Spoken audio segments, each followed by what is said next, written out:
Right, okay, we're good to go.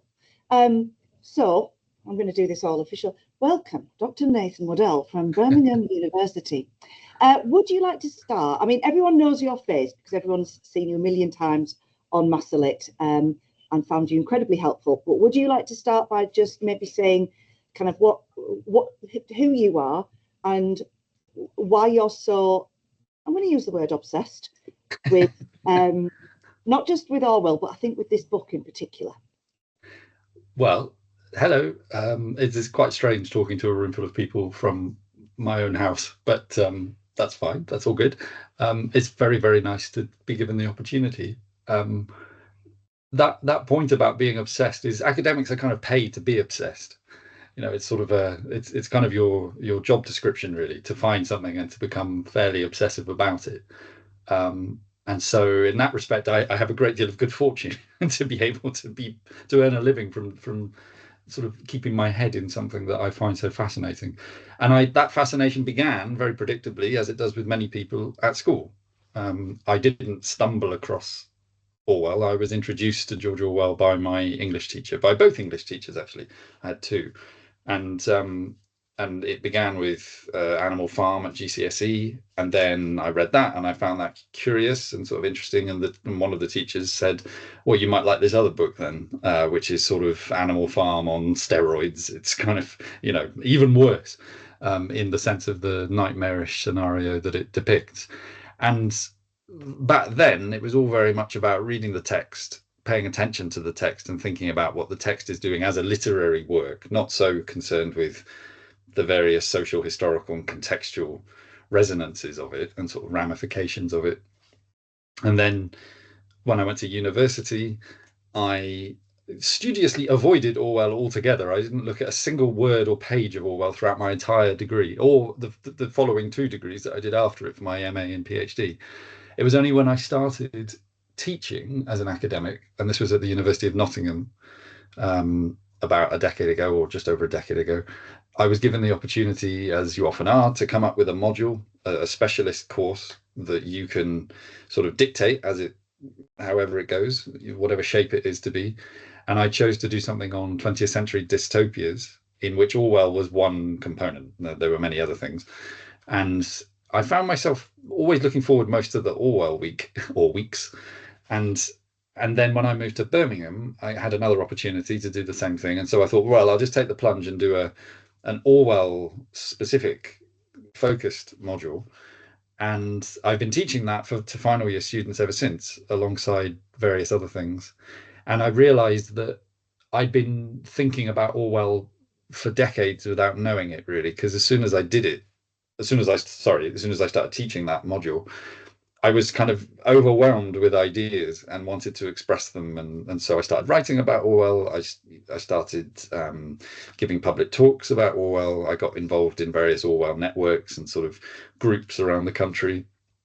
And also started this podcast, which I run, and encountered the people through Massalit and did various things for them. I'm actually going to Massalit headquarters tomorrow to record yet another Orwell thing on politics in the English language. So it's very much alive and kind of all over the place. You can see behind me all the Orwell books on my shelf. They're not for show, but just for convenience. All I have to do is turn around and I can just get it because I use them all the time. So that's the kind of backdrop to why I live with a dead early 20th century man, as it were. Yeah, I sometimes feel like I live with a dead early 20th century man, but for very different reasons. Right, there are lots of smiles around the room, so everyone's doing okay. Now, we've got questions set up in case you lot decide to be super shy. But does anyone have anything they want to start with before we dive into the ones from the spreadsheet? No, do you want me to start with these to warm you up? Kaizen, you look like you want to put your hand up, but you're not sure. Like formulating one that like I've had for a while, but I don't know. So right, I don't know if you could hear that. He's formulating one he's had for a while, but doesn't know how to put it. Of the ones that I shared with you the other day, were there any that you particularly wanted to address, or any that you thought were more interesting? Well, they were all interesting, and there's a sort of mix of questions about things that a lot of people argue over and have opinions about. So one of those, for example, is the ending of 1984. That seems never not to be a point of interest for students and for scholars.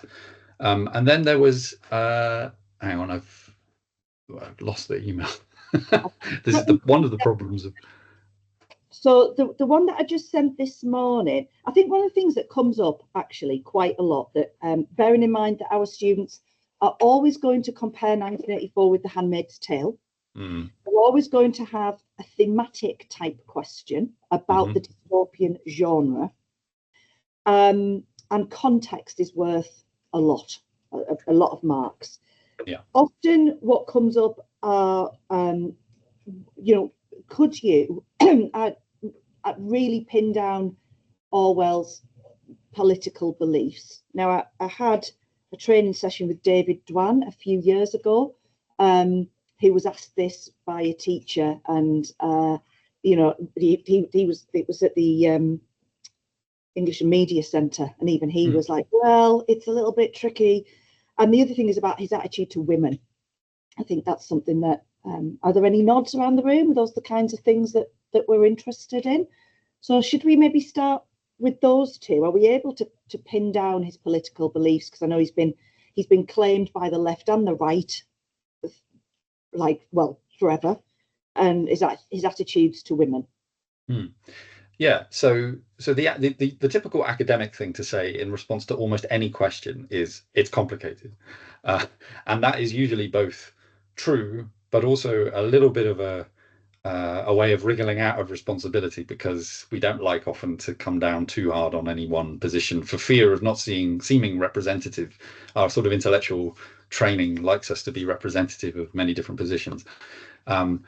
This is no slight against David, I should say, who I know and respect very much, and he's a philosopher in some ways more than a literature scholar, and so is inclined also automatically almost to say it's complicated. It is complicated with Orwell, but I think you can find one possible way of thinking about the sort of the ground base for it. So that the principle that underlies everything is a commitment to justice.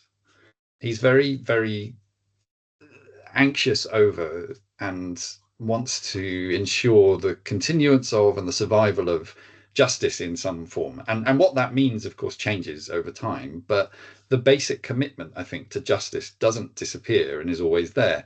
And so I'm not sure how familiar with the full arc of Orwell's life and career your students are. Is it sort of new territory or? No. So we have talked about his involvement, obviously, in the Spanish Civil War, and that being a real turning point in his beliefs. We know about his time in Burma. We know about his kind of weird. It's hard to place him in terms of class, in terms of his family, his upbringing, and his education. Yeah. So there's almost a sense of displacement there. What else do we know? Anything else?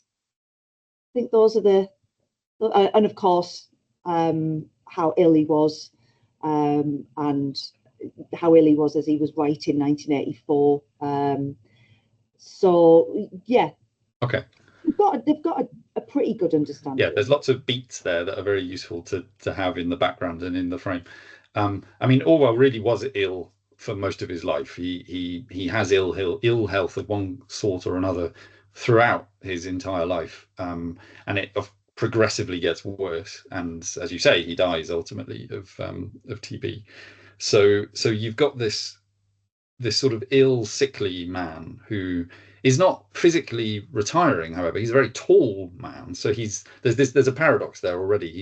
He's physically weak, but he's also physically big. You know, he's a tall sort of giant cockroach of a man with odd angles and kind of unfolds himself. The reason that's popped into my brain is because that's what Virginia Woolf says about Aldous Huxley. She describes him as a grasshopper, kind of sort of folding out, and a sort of cockroachy type sort of creature. So they're all angles and bundles and odd shapes. So he's sort of physically imposing but weak. You can think, I think one way to think about Orwell is in terms of paradoxes or tensions, maybe. So that's one. Another one, as you say, is class. He comes from a sort of professional middle class background, which he chooses at various stages to try to abandon. Whether he fully abandons or not is something else, but he at least he tries to abandon. He goes to private schools. The first one is St. Cyprian's near Eastbourne, and then he goes for a very short amount of time to another one before he goes to Eton. And Eton and St. Cyprian's, St. Cyprian's, these two schools are very, very formative for him. He writes an essay called Such Were the Joys, which was only published posthumously after his death, where he reflects on his time at the first private school, so the sort of the boarding school that he went to when he was about 10 or so. And if he's to be believed, he had a really awful time there and was bullied, not by the students, but by the staff. The staff were very cruel, it seems, or at least according to him. I say if he's to be believed because other people who went to the same school and have written about it said that they did not have these experiences. And so it's probably true to some extent, but maybe not all of it. He remembers it with trauma anyway. Eton is very important because it introduces him to a sort of a network, a social network. And I've already mentioned Aldous Huxley, who's the author of Brave New World, another famous dystopia from the early 30s, 1930s. He's actually taught briefly by Huxley at Eton, which is a sort of odd encounter of history. Now, this matters because, of course, later, after Orwell sort of has the first great experience of his life, which is going to Burma and serving in the Indian Imperial Police, when he comes back to England after that, he tries to throw off all of his privilege by immersing himself in the what you could call the downtrodden, or those people whose society has allowed to be forgotten for various reasons. So people who are living rough on the streets, who have no home, who have no fixed address, people who are impoverished for different reasons and at different levels. And he writes a book about this, Down and Out in Paris and London, which is published in 1933. And that's the book actually also where he acquires the pen name Orwell, because his actual name is Eric Arthur Blair. So George Orwell is a kind of myth behind which Eric Blair sits. So sometimes if you're reading letters by Orwell to other people, you'll see them signed off as Eric, which might seem confusing if that wasn't already sort of there in your mind. So he goes through life with a very firm attention to the plight of the downtrodden, to the plight of the forgotten. And this is why justice, I think, is such an important idea, because he's naturally drawn to people who are on the back foot or who are the underdog. And so when he goes to Spain, he wants to fight on behalf of those resisting fascism.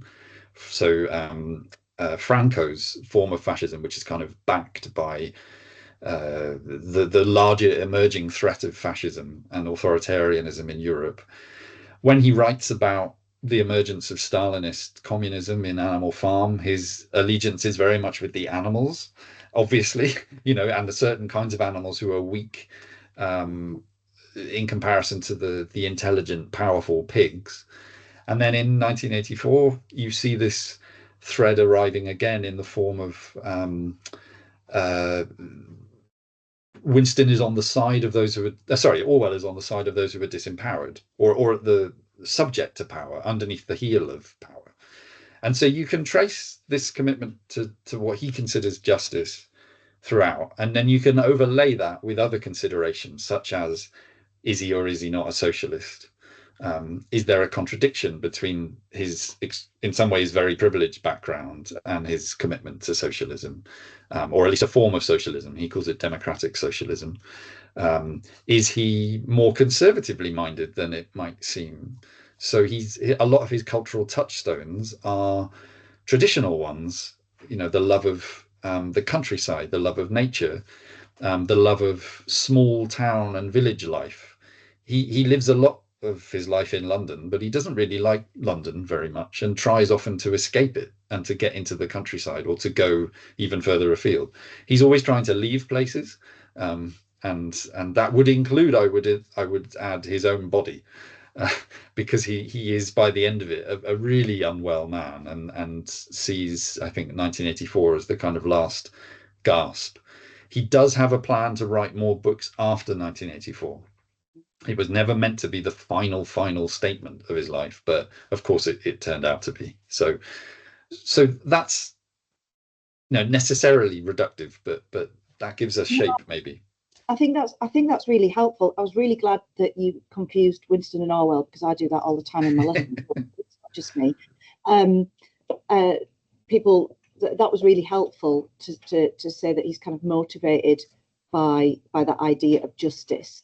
It's made me think of something else. I mean, obviously that whole thing about wanting to leave his body, we see that so much through Winston, and Winston talking about how the body will always betray you, like in the face of pain, we're nothing really. So because our students are having to write about the genre, often both Atwood and Orwell are reduced to a very simplistic statement of saying that the reason they've chosen, what Atwood would call her speculative, her utopian fiction, and I don't know if I don't know anything about whether Orwell said, right, I will now consciously write a speculative dystopian novel. But often what we're reduced to is would you agree with this, that we say, well, both of them are trying to warn? And I just wondered if there was a better way of saying that, a more informed way of us just being reduced to, Orwell chose dystopian fiction in order to warn the current, do you have any thoughts on that? Yeah, that's certainly it's a very, I don't mean this in a judgmental way, it's a very familiar way of talking about the book. It's the sort of the most entrenched way of thinking about it. And also the link with Atwood too. And I think in Atwood's case, it very much is warning. She really kind of overtly and openly says that, and is still doing so. She sort of carries on. It might be helpful with Orwell to think about one of the major influences on not only his writing but also his mind, which is H.G. Wells. H.G. Wells's work. So the science fiction writer who writes very famously The War of the Worlds, The Time Machine, The Island of Dr. Moreau. These are late 1890s what he would have called a scientific romance, but we would just sort of call a sci-fi novel. And Orwell is very interested in those books, and he, like many an Edwardian school kid, read them, for pleasure. He's most energized, though, by a book that Wells published in 1905, which is not so well known, called A Modern Utopia, which is his update of Thomas More's Utopia, and is very much of its time. It's not a thrilling read by any means. It's quite a dry sort of sociological book, but it's interesting, and it really catches Orwell's attention. And he says, even in, I think this is as early as maybe 1913, so he's really only 10 or 11. He sees a copy of the book, reads it, and then says, I might like to write a book like that myself one day. And Wells is kind of inescapable for the early 20th century. If you were interested in writing and ideas, you would very quickly bump into H.G. Wells at some level. And so that's not atypical, finding Wells interesting and being inspired by him. But Orwell does come back later in his writing career, but once he's become a writer in the early 30s, to Wells, and writes various essays about him, and uses this language, or this term. He says, I'd like to write a utopia book. So he never uses the word dystopia. Dystopia as a word does exist in the period, but it's not really a word that Orwell uses, and in the sort of widespread usage that it enjoys today doesn't really settle until the post-war period. So that's what Orwell says he wants to do. He wants to write a utopia book, and he often sometimes includes the word failed utopia alongside it. So that's what he envisages the book as. It's very much a book located in the 1940s. So I called it in, I think, I'm trying to remember where I used this phrase. I think it was in the book which I'm just about to publish, the sort of creative critical book on Orwell. I called it a blitz book because it is a blitz book. It's you know, it's a book written in the wake of the bombing raids on Second World War time London, and the city of London is sort of destroyed and torn apart by this, and so it's very much of its moment in that sense, and I think is in some ways more interestingly read as a 1940s book rather than as a timeless dystopia, because you lose certain textural things if you do that. You gain other things, but you lose some of the textural context. Um, is it a warning? Well, I think Orwell sees it as a warning. At the same time, though, there is a lot more to it, I think, in terms of its literary sort of narrative specificity. It's sort of the particular thing that the book is also it's a wonderful literary experiment on its own terms, and I think maybe Orwell might have revised it if he'd had a bit longer to write it and was healthier when he was writing it, and it might have been a bit of a different book had he not been so unwell. But the book that it nevertheless is full of literary interest, and very sort of laden with symbols, and so it's got one eye on the future. Sure, it's about what could occur. um, Orwell uses the phrase in a letter published shortly after the book comes out that he was concerned with not so much the future, but what he calls the perversion of centralized authority to which socialism could conceivably lead. So it's not an anti-socialist book, but it is an anti sort of Stalinist book. Anyway, those are some thoughts. Yeah, that's really helpful. I really like that term, a blitz book, and I think, yeah, it's easy to, because of the way that we study it, and you know, and the exam that we're like, what are we, guys, 21 days away from at the moment? Yeah, 3 weeks today. Will you actually be in the exam hall? You will, won't you? That we mustn't forget, because I think that adds to our understanding of the purpose of the book as well, the perversion of centralized authority. I think that's great. By the way, can you see the transcript coming up on the side? So if you know, don't try and write everything down, because I will of course put this in Classroom. I'll take a little pause there. Is there anything that Nathan said that anyone would like to comment on, clarify? Kate, do you want to come up? Yeah, be a bit more polite if you ask Nathan the question and not me. They're all marveling now at how brave Kaysen is. Thank you. Oh, mind my shoes that I kicked off. Obviously looking there, not at the screen. So you talked about the perversion of centralized authority, and I wanted to consider that more in the sort of content of the text. So I know with O'Brien and Winston, it's a very unusual relationship. It almost descends into sadomasochism towards the end. So how do you think that links to sort of the way O'Brien and Winston interact with each other, as well as how it turns out, because it is very inherently perverse? Yeah, it is. And that final stretch of the book, so the part 3, which is where obviously that relationship is most foregrounded, is just sort of trauma after trauma after trauma. It's a very difficult thing for people to read, and speaks, I think, not only to the political context, but also, and I know Lisa Mullen, who's a colleague of mine, and she works at Cambridge, she's made the point in various places that you get a real sense of Orwell's hospital experiences in those moments. You know, Orwell is in and out of hospital throughout the 40s and is being subjected to all sorts of kind of tests and invasive things.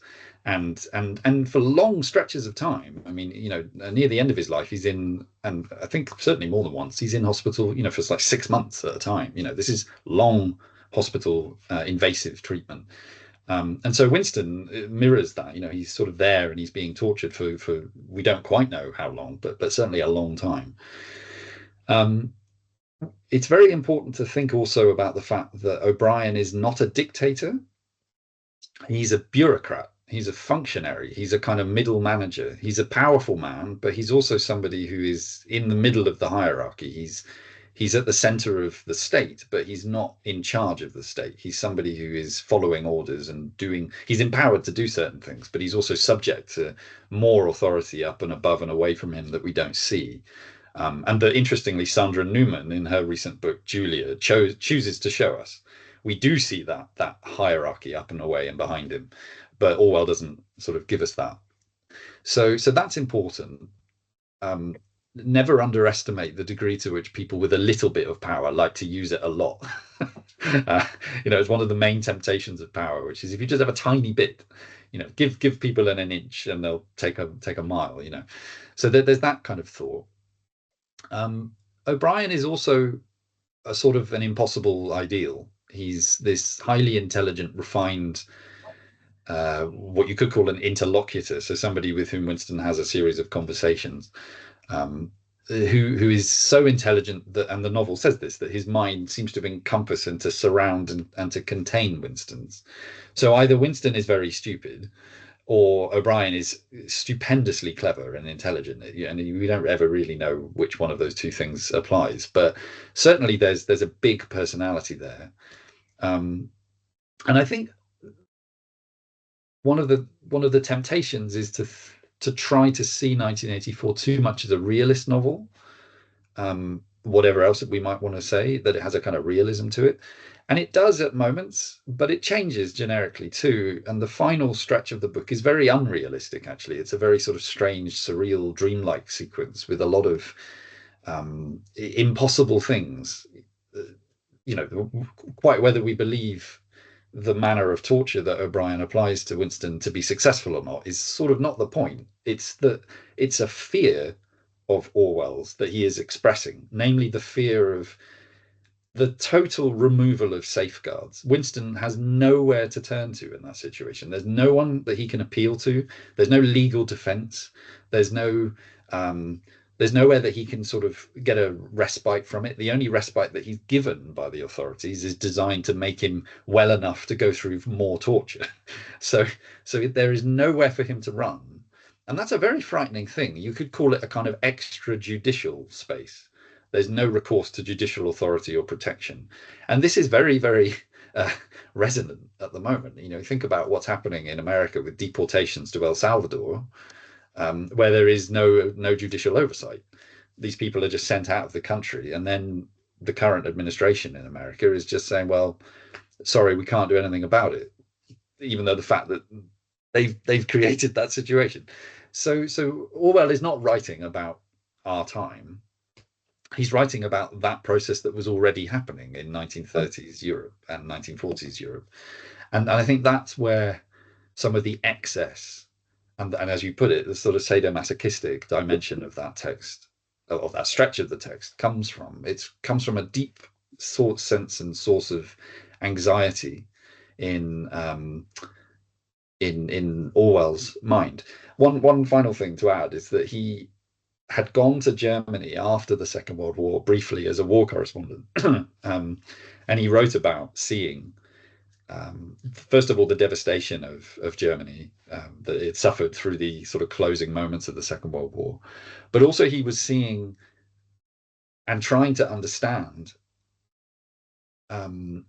soldiers and other kinds of people who were now responsible for Nazi criminals.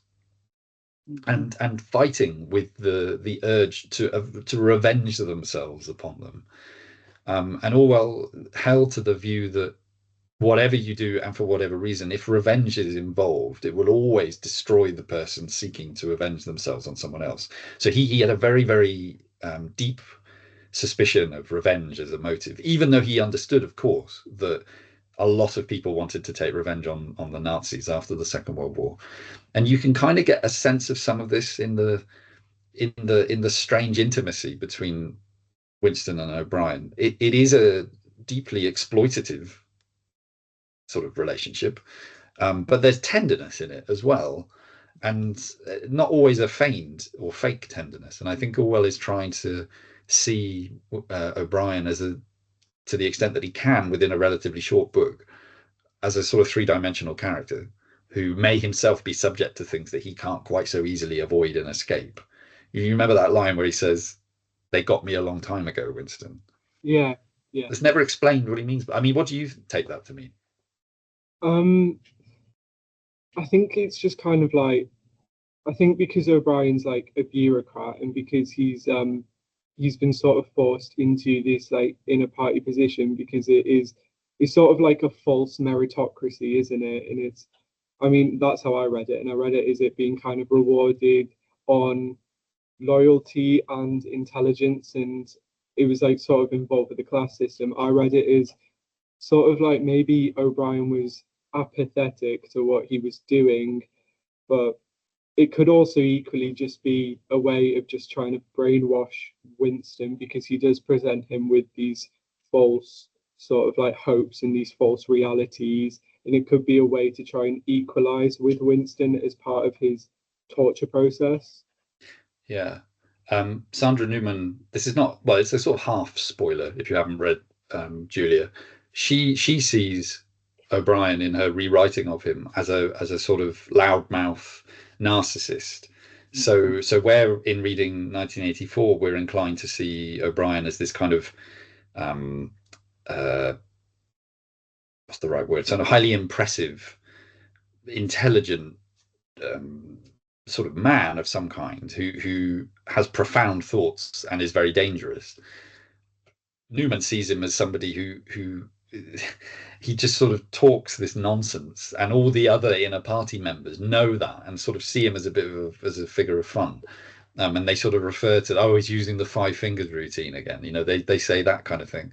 And that really pulls the rug out from underneath it all. And in some ways makes it more dangerous, because it turns what Orwell hints at into the foreground, which is that all of these people are doing these things because it's their job and it's a day's work. You know, O'Brien presumably leaves the torture chamber, goes home and enjoys his glass of red wine and reads a book, while Winston is splayed in the Ministry of Love trying to recover ahead of the next torture session. You know, it's what Arendt calls the banality of evil. Hannah Arendt, the banality of evil. Is this a sort of an everydayness to the bureaucratic machine that creates these moments of torture? Yeah. Good question. Thanks, cousin. Right, I'm gonna use the Newman bit actually. I put off reading it for ages, and then my husband bought me it for Christmas, and I really enjoyed it. I loved how faithful she was to the novel. So just this might be a nice kind of segue into thinking about Orwell and women, because what she allows Julia to do in her novel, even more than Orwell has allowed her to do, if you'll excuse my French, is to cut through the bullshit. She sees through it. And so, yeah, there you have Winston, you know, even when he's being tortured, still idolizing O'Brien, still putting him on this pedestal. And Julie's there like, you know, I've met clowns like this before, you know, and I know who they are. So that was really refreshing, actually. So I think it would be interesting to talk about. Do you think it would be interesting to talk about Julia? I know I just started some work with my first years yesterday, and we were discussing her in comparison with Moira, and which of them was the more effective rebel. You know, is she only a rebel from the waist down? What else is going on there? So does anyone have a specific question on Julia, or is it more a general? Anybody? Eve, do you want? It's not like I've not got a full copy read out, but it's not so much Julia herself, but kind of like, did she ever, like the argument of like, did she ever truly love Winston? Sort of, was she? Right. Okay. I don't know if you could hear that, but So, thinking. does she ever truly love Winston? Yeah. Yeah. So that's unanswerable in the text terms. I think it's a sort of you have to just sort of make your case. I mean, one of the things about love is that it depends on trust. You never truly know with a kind of 100% absolute certainty that the person who appears to love you loves you. You have to take some of it on trust. And that's true of many things, but it's one of the things that makes love so beautiful. You know, you surrender yourself to trust. You could call it belief, maybe. Now, in an environment where all the props, all the underpinnings for trust have been pushed away or dissolved or destroyed, that's a very difficult proposition. It's very difficult for Winston to believe that somebody could love him. And it also, I think, needs to be seen in the context of the love that he abandons in a moment's foolishness when he's a young boy, you know, and he steals the chocolate from his, or at least remembers stealing the chocolate from his mum and his sister, and then they disappear and he never sees them again. Or maybe sees his mother again, perhaps, in the Ministry of Love waiting room. So I think that, again, the question as a straight question, does Julia love Winston, is unanswerable as a yes or no answer. You have to sort of make your case based on the available evidence.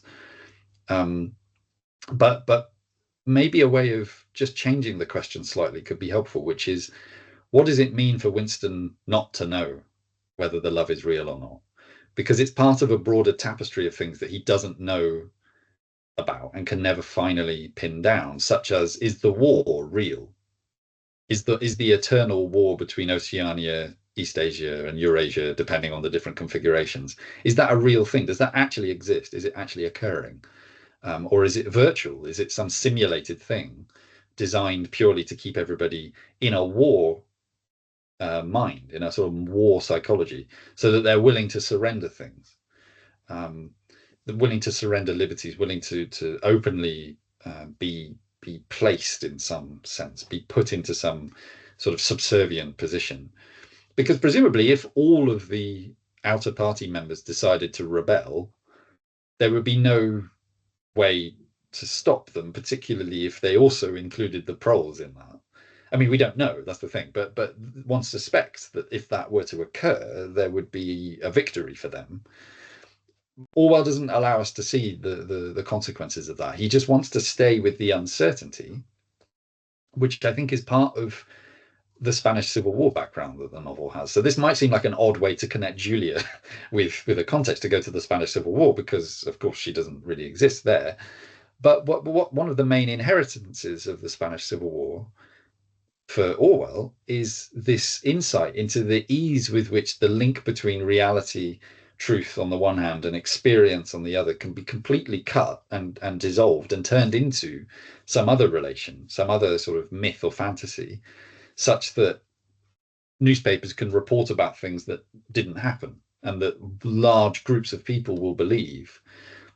You could, to use a hackneyed idea, you could call it fake news. You know, it's the sort of the one version of that Orwell is engaging with.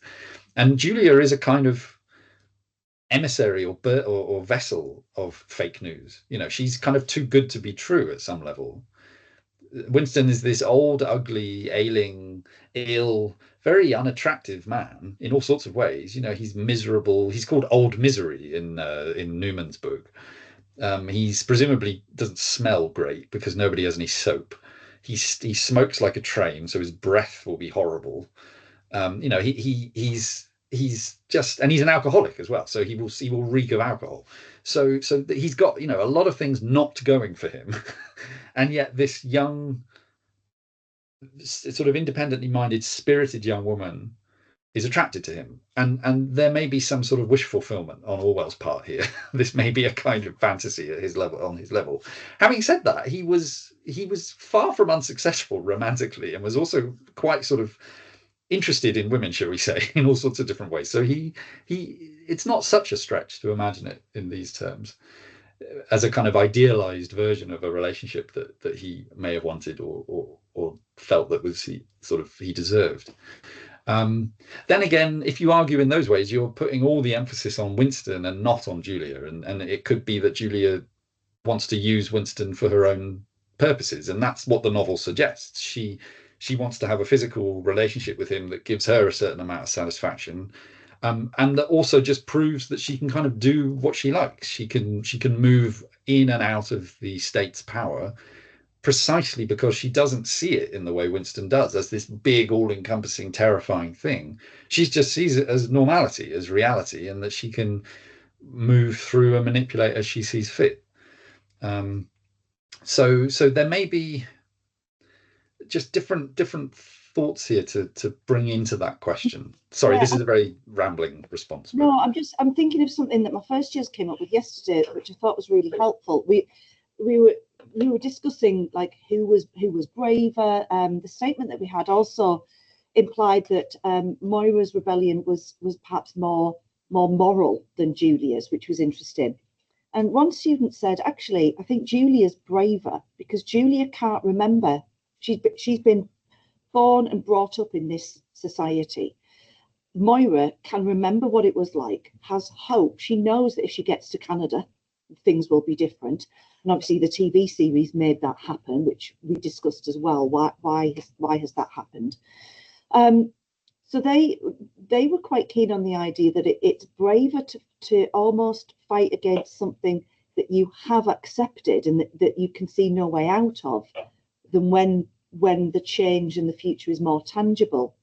So I don't know if you want to write that down. There's my first years giving you some good ideas there, and that her sense of rebellion didn't have to be.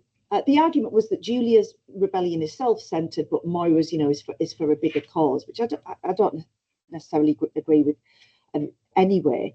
But it takes a lot of courage just to even do something against a regime that you have no way of escaping. Where is Julia going to go?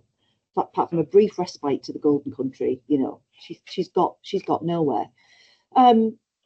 Okay. Does anyone again want to pick up on anything that's been said there, or ask any? I've banned them all from reading Julia, you see, because I don't want them getting confused in the exam. But I know lots of them are looking forward to reading it over the summer. And you should. Anything else on that, Sabella? No.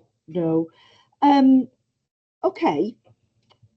So one of the questions that interested me, and it's following on from the idea of women. I know we've talked a lot about the role of Winston's mother, and when I found what you'd written about Winston's mother, I was really happy because I was like, oh, we think the same thing. It's really cool. This idea of love is about trust, is about just, it's not, you can never quantify it or qualify it. You do just have to trust. And if the party have not been able to take that away, then there's that chance for humanity, isn't there? If people, whether the love is real or not, just that ability to put that trust in somebody else is pretty powerful. And we've talked, haven't we, about his memory of his mother right at the end of the novel. Do you remind me what the memory is of? What's he recall? Playing snakes and ladders, aren't they? She's got this eye. She'll go out. She brings back this battered box of this game, and he has this lovely memory. And one of the questions has been about whether, do you think that Winston's? I mean, obviously Winston did have a mother. So when the question is, did she really exist or did he invent her? I think what the question means more is, has he invented the memories of her, and particularly that one at the end? And sorry, I'll just add it on to the other one. One of the first questions was, what chapter of the book or section do you think is the most significant to Winston's character development? So I think that's a really integral one.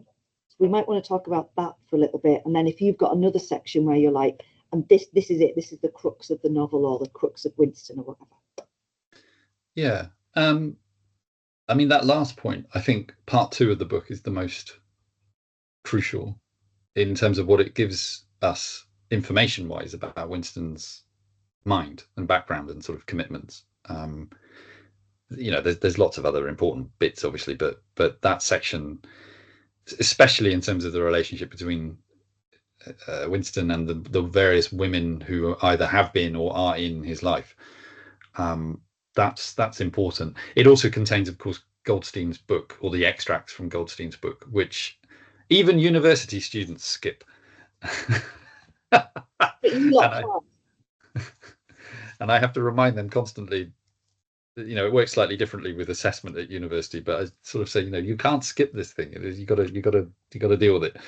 But no, that to me seems important. I mean, I like that phrase, the inventing the memory, because all memories invent. We know this actually now as a biological reality. Memories are fictions. All memories are fictions. We never actually have a true memory of anything at all. We are more likely to be remembering the last time we remembered the thing. So unfortunately, the cherished memory you have of your childhood is likely to be about 60% accurate, 40% wrong. Many of the things you think about yourself aren't true. And this is just a human reality. We there's no way to avoid this. Of course, Orwell does not have that in his mind.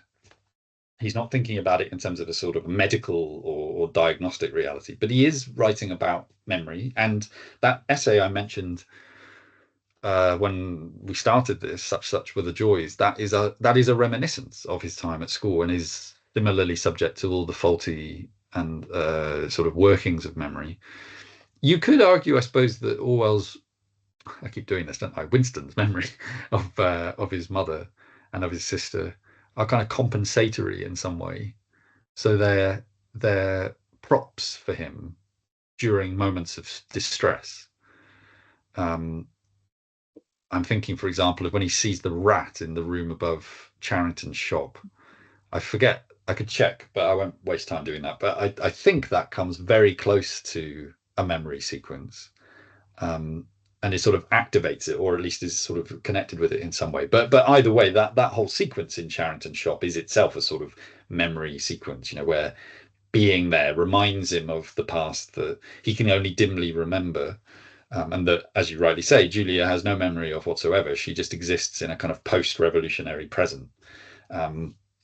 This is something that I did actually. It's on my website. And I can send the link if it's of interest. It might have errors in it because I haven't checked all of them, but I tried to reconstruct the chronology of the book, the internal chronology of the novel, by just paying attention to the various clues that it gives us about years and dates and how long things have taken and where they are. And you can do that with a surprising degree of accuracy, actually, as long as you just take everything to be truthful. But it gives insights into these questions, because you then think about, well, how long ago was it that Winston actually was sort of in a pre-revolutionary moment? It's sort of 30 odd years. I think he's how old is he? Is he 39? I think he is. That's the age that he's given. All of Winston's sort of details about his life suggest that, and a lot of Orwell's characters seem to be about 40, which I take as a great insult, because I'm only just past 40 myself, and I certainly don't feel as old as he suggests all 40-year-old people are. But anyway. I'm going off track, and I've forgotten where we were meant to be going with this already. Mothers and memories we were talking about, yeah. That idea of trying to think of the chronology of the novel. So I like the idea about memory being compensatory and being a prop, because again, that's something that Offred does. She says, "Where shall I go tonight?" And where she goes are into her memories, and there's that whole thing about, is this how it happened? No. But is this how it happened? No. And much more of that awareness, and both living in regimes now where they can't access either their personal truths, because Offred can't check in with Luke to say, is that what actually happened, or the political truths. It's not until she meets Moira and Jezebel's later that she gets some kind of overview. The commander's very sketchy about it. So I think that's really helpful, and again, something that, whether they're true or not, the regime can't get at. You still have power over those, don't you? Yeah, there's a character in Down and Out in Paris and London, a street artist called Bozo, which is a very strange name, but he raises the possibility there. He says, he points to his head and says, you're free up here. And this is the thing that is very sort of put under a great deal of pressure in 1984. Are you in fact free inside your mind? Is the cubic centimeters inside your skull, is that in fact your own? The Orwell's fear is that ultimately, no, it may not be. And that's why I think he seems so available to us in a moment now where our brains seem to be rewired by what Zsuzsanna Zuboff calls surveillance capitalism. Our very physiology seems to be changing in response to a form of monitoring through social media and various other kinds of tech that are designed to extract from us things in the guise of giving us things. Yes. And this is kind of what 1984 is talking about in a very different register, a very different idiom. You appear to have freedom on the one hand. There's never been so much freedom, Oceania likes to say to its citizens, yet all the while depriving them of every conceivable thing, luxuries of every sort, day-to-day and larger luxuries, like liberty and justice. There are no laws in Oceania, which is an interesting kind of absence. Yeah, it's easy to forget that, actually, isn't it? Because it seems to be absolutely surrounded by laws. And I think that's interesting about the world we're living in. I mean, it's like the basis of nearly every Black Mirror episode, isn't it? It's like what's the cost of having this new thing and access to that new thing, and particularly, the self-monitoring that goes on, even if you just talk at the level of an Instagram filter. That what is your reality that you're projecting out there, and do you even have control of it, or are you constantly being manipulated, even if you're just expected to do? Why did you? My girls will say, why did you post that without a filter? That's what my face looks like. Okay. I think there was something else as part of that, and even I've lost the plot a little bit there. What a surprise. Hey, I've done well. I've done nearly an hour of staying focused. Are you impressed? Oh, that was the question. This was Kristen's question last night. The people that Winston meets in room 101, is there any importance in the progression of the characters we meet? I thought that was really... Do you want to just write that down? So Kristen was interested in who Winston meets.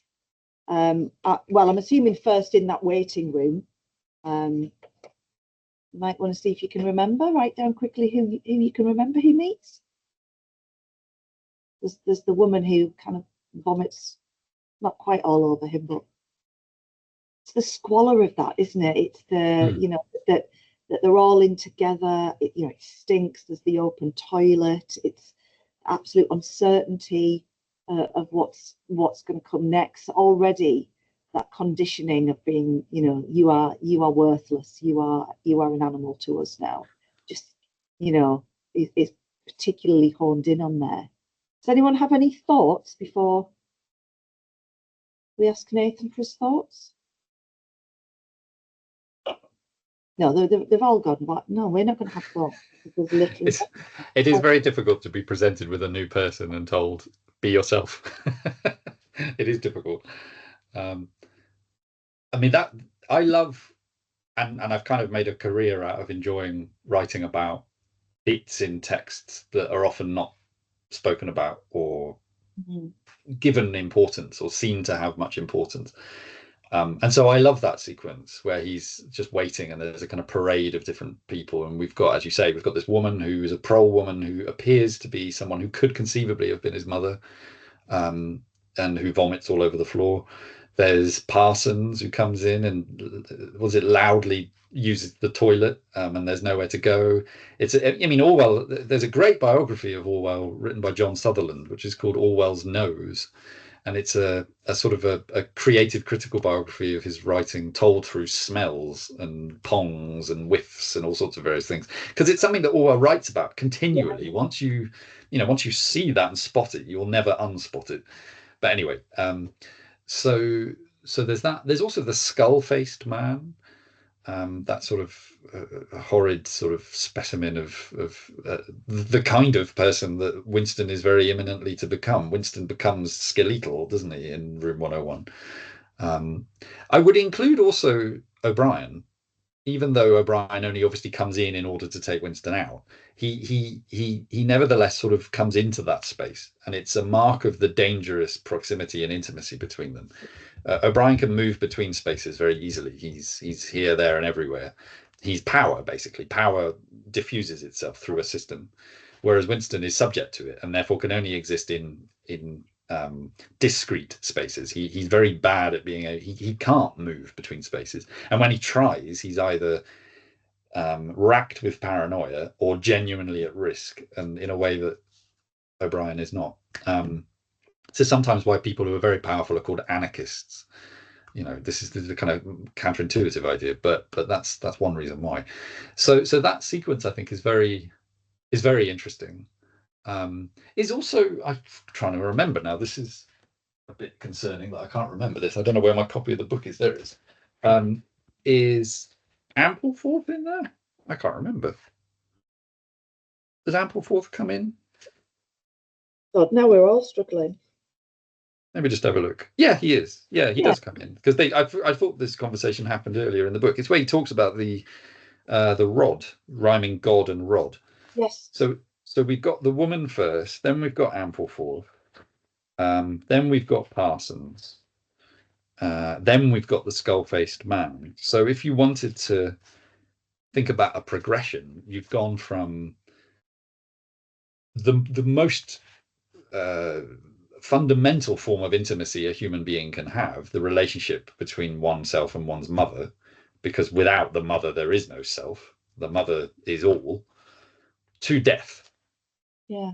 I was thinking about that, about whether they reflected the different stages, even just, of Parsons, using the toilets so loudly. He's never been a man who seemed very inhibited anyway, but how utterly repelled Winston is by that, but he will come to a point where he doesn't care either. And I think there are only perhaps maybe 2 points in a person's life where you really don't care. I'd say one is when you're giving birth, because you are just locked into what's happening with your body, and you really, most women I speak to, and myself included, the whole class could have walked in and I wouldn't have cared, as long as they brought pain relief.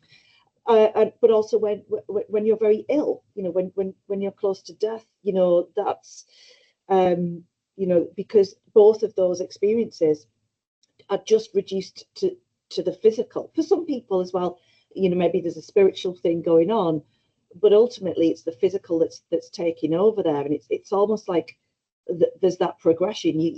If only you could get away with just vomiting in front of people, wouldn't that be great? There's the skull, and then ultimately in comes O'Brien, who's going to be the master of it all. Yeah, I mean, you could. There's also a character who is extremely well. This is the chinless man, the other man, Bumstead, 2713 Bumstead J. This is not at all my insight. This is DJ Taylor's insight. But there was apparently a person called Bumstead in the town to which Orwell's parents retire, Southwold in Suffolk, called Bumstead. And you've got this kind of very different idea of the text now, where you can see on the one hand these big ideas of death, rebirth, the cycle of human existence, and then you've got an incredibly specific contemporary reference that Orwell is just dropping in that most people wouldn't pick up on, and in fact many people haven't.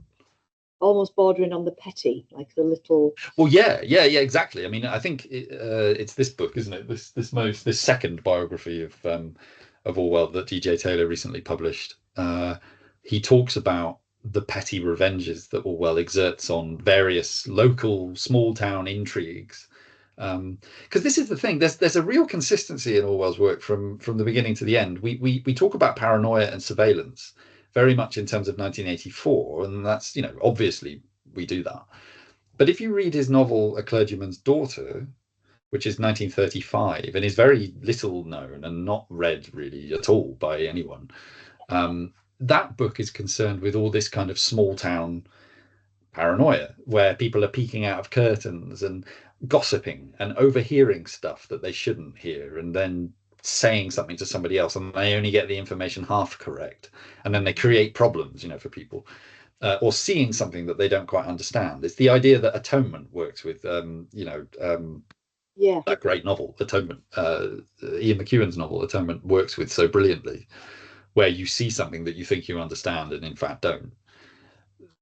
Orwell is really interested in that. Here, though, 1984 is the complete exposure of the self to visibility. There's nowhere to be invisible. Even the place that you think is invisible is not, in fact, invisible, precisely because it's invisible. The state knows that if they can't see something, then something is up. So the alcove where he writes the diary, he thinks is safe because he can't be seen. But that's precisely the problem. If you can't be seen, then you shouldn't be there. So there's lots of different ways of moving out and into the text, but that sequence of prisoners in the waiting room, I think there's a lot to be done with. You could do a lot of interesting work with that as an interpreter. So if your students, I can't see them at the moment, but if they're interested to sort of dig into that, I would encourage it. Look at their lovely faces. You're all sitting very politely and calmly and patiently.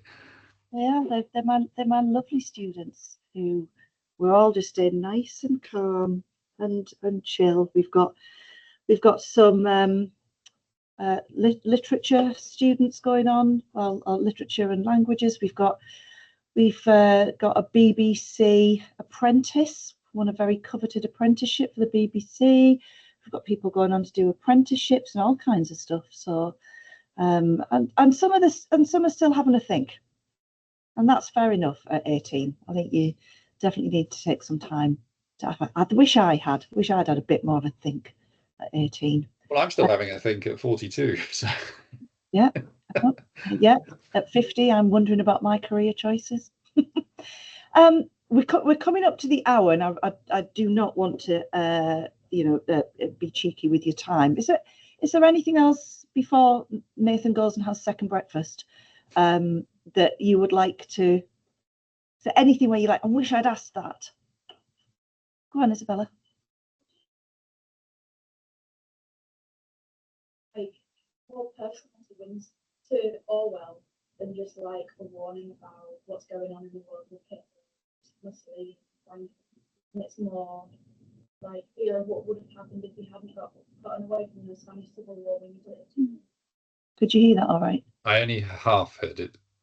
So Isabella's asking whether Room 101 is something that's much more personal to Orwell, and correct me if I misspeak here. Is it saying something more about his own fears? You're thinking about how close he came to being killed in the Spanish Civil War, and how close, very, very tight, him and his wife getting out of Barcelona. Is it more a reflection of what might have happened to him? As we talked as well about friends of his who were shot or who were captured and tortured. So is it much more of a personal nightmare being kind of envisioned in the novel? Yes, although I would be tempted to locate it less in Spain and more in Burma, because one of the things that Orwell takes from Burma is a sense of guilt about being precisely in the position that Winston finds himself in Oceania. Not that Orwell was responsible at any point for the kind of sustained interrogative trauma that O'Brien exacts upon Winston, but he was a police officer and was responsible for incarcerating people, and also oversaw hangings of criminals. And in the essays that he writes in the 30s, so the famous one, A Hanging, and then also Shooting an Elephant, which is another famous one, different kind of forms of injustice, he reflects there on the guilt of being party to or part of the mechanism of injustice, I suppose, as he would see it. He writes even in A Hanging that at the moment when the criminal is hanged, there is only one innocent person in the room or in the space, namely the criminal. So the criminal, though guilty of crime under a certain legal framework, nevertheless, as a human and whose life has been extinguished, is therefore innocent of the crime everyone else has committed, which is a form of homicide or a form of overreach where you become gods and choose to end the life of someone else. Now, he's not really getting into the very tortured, difficult debates about capital punishment and sort of all the rest of that. But he is making what Orwell likes to do, which is a very sort of unarguable simple moral point, and that the kind of point that children make and that are very powerful in making, which is surely that's wrong. He may be right, he may be wrong, but the moral clarity that he has is very interesting, and it's maybe reflected back into that sequence, that Room 101 sequence, which is, you know, a very different set of circumstances. Winston Smith is clearly not a criminal. He's called a thought criminal, of course, by the state, but he's not a criminal in the sense that Orwell was experiencing crime in Burma, which also had its own arbitrariness. You know, the British state is sort of just pointing at various people and accusing them of crimes that subject to a legal framework that they've introduced. But all the same, there's this sympathy with the person who is at the focal point, is at the mercy of that power. And so that I think is probably the deep inheritance that he's working with. It could also, I mean, it could conceivably also come from Spain. These things are often overdetermined. You know, you can't just point at one cause and say it's about that. You have to sort of say, well, it's bits and pieces. You know, it's Orwell's experience overall that is feeding into this thing. But there has been a lot of interesting scholarship written about the degree to which Orwell's life is dictated by the Burmese moment, by the time he spends in Burma. And he himself makes this point in The Road to Wigan Pier, which I don't know if you've read, but if you haven't, it's about as close as we get in the second half of that book to an autobiography. Orwell never writes an autobiography, but he gets fairly close to it in the second half of The Road to Wigan Pier, and he writes explicitly about this. He calls it this immense amount of guilt that he consciously has to expiate, or get rid of, or sort of abandon himself from, and it's probably impossible. He remains guilty in that sense, not only guilty that he feels guilt about having done wrong, but also guilty of the basic moral crime of ending other people's lives that, as I say, is something that he clearly is struggling with for the rest of his life. So there's different ways of thinking about that sequence, but Room 101 definitely is very, very overdetermined. It's the kind of point where he finds a way to talk about many different aspects of his experience, and there's a lot of philosophy in it as well. Does that help, Isabella? Yeah. Right. Well, we're coming up to the end of the lesson. So what's going to happen now is I'm going to cancel all my lessons, and I'm just going to chat with Nathan all day about 1984. Can we have a show of appreciation, please, and a thank you from?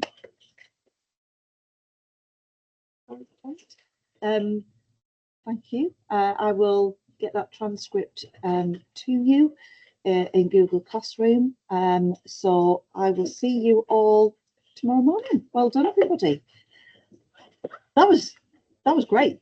I loved it. I've got loads of that. It's made me want to go back. I think The Clergyman's Daughter is the only one. I definitely haven't read it. I've read most of the rest, but then I say to myself, look, you're 50 now. When did you read it? Was it in your 20s? Have you actually read it then? Yeah, I've been kind of in and out of love with Orwell all my life, I think. And interestingly, my sister, who's not kind of, I mean, she sells fish for a living, but I said that she should read Julia. She said, right, well, I need to reread 1984. And she messaged me saying, I know I've definitely read it, but it's like I haven't. I thought that's just so true when you get to my age and you're like, yeah, there's echoes of this that are somewhere in my DNA, but I'm not sure. So, Nathan, is there anything that you would like from this other than dates going forward of podcasts and things? Yeah, well, no, I mean, yeah, so just sort of fixing that would be useful. As I say, I'm doing this thing in Newcastle at the Lytton Phil in September. Wasn't it? Yeah, that I think is, it's in my email somewhere. yesterday. Yeah, I think I think that's when we're on our London trip. right. It's Okay. the week afterwards, might be the week after. So if it isn't, then I'll try and get the current first years who will be second years. That'll be a really nice thing to do at Yeah. the start of the year with them, actually. Yeah. I mean, there may be opportunities for other things at some point, but that I think is the next most likely time that I'd be sort of physically local. Yeah. And is Uh, that during the day, or is there anything? I'm thinking if I can't get them up, then I can get the train up. Or is that a? Yeah, it will be in the evening. I'm also giving a talk in Liverpool, which is not so close, I don't think, but is sort of closer than I am here. Yeah, exactly. But Maybe a bit too far. Yeah, good one. But anyway, so that's sort of there in the planning. But yeah, no, I mean, I'm just happy to do these things. They're enjoyable. Was that all right, girls? Did you enjoy that? There's lots of nodding and smiling. Yeah, it's just lovely, isn't it, to talk to someone who just. Spella's just said she likes listening to smart people. Is that why you like my lessons so much? Hey, I'll let you go and get second breakfast, and Okay. we will speak soon. But thank you so much for that. I loved every minute. And that's all that really matters. Okay. Yeah. Well, thank you. I had a great time. Cheers. Take care. Bye-bye. Bye.